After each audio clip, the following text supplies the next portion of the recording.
Well, Democrats are already preparing to push back on former President Trump's planned migrant deportation program. Massachusetts Governor Maura Healey is already declaring that her state will not comply. If the Trump administration requests it, would the Massachusetts State Police assist in mass deportations?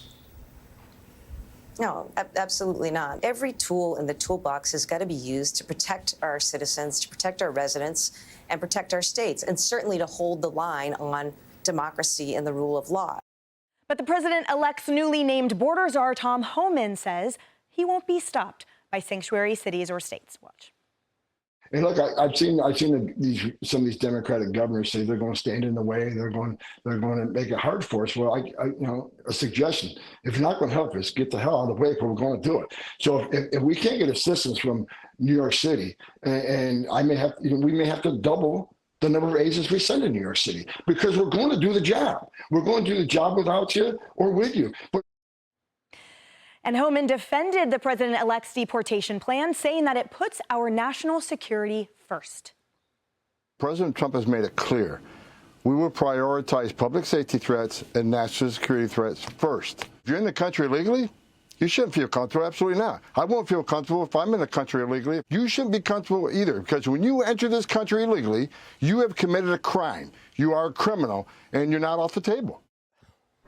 I love that theme. There's been a big comfort that illegal entrants have enjoyed for quite some time now. The whole point is you shouldn't be comfortable. I mean, isn't it amazing just to see that, just the transformation, you know, that attitude, rather than the sort of nonsense we've had for 4 years. Just a quick point on the attitude of these Democrat governors. What Orwellian doublespeak there from the governor of Massachusetts. She's like, we're going to protect our people. Excuse me, you have people who are illegally here, they shouldn't be in the first place, violent criminals, assaulting, in some cases murdering American citizens, and she's going to protect the criminals?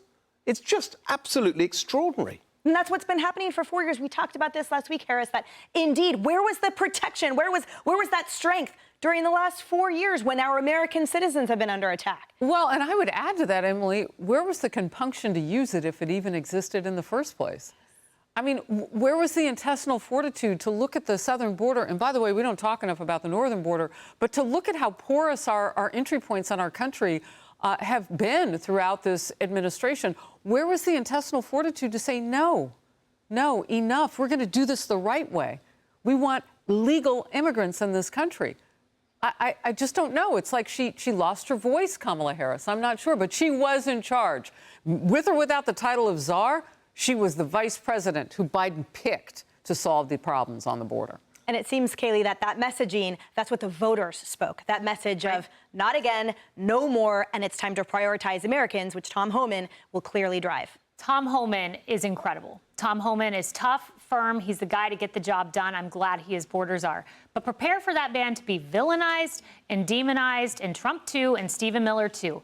But here's the courage and fortitude and what they could rest upon. 54% in an Ipsos poll said they want mass deportation.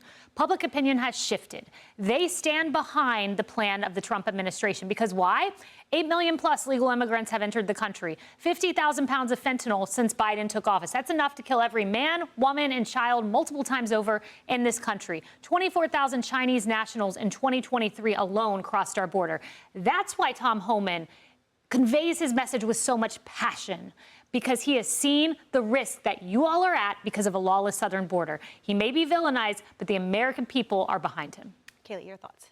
Well, I would just note that Fox's Bill Malugin has pointed out that Massachusetts actually has some of the worst cases of migrant crime in the entire country.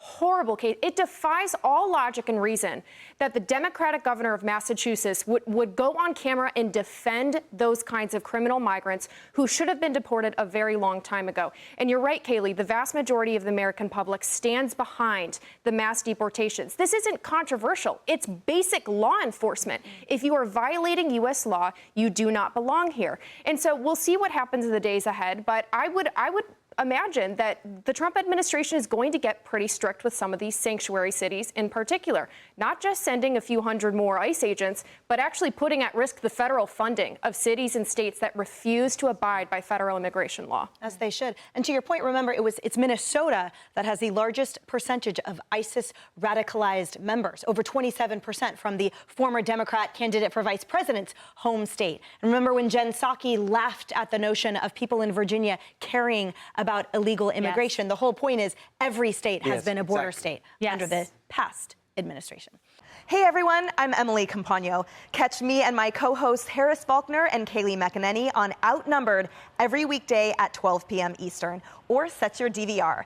Also, don't forget to subscribe to the Fox News YouTube page for daily highlights.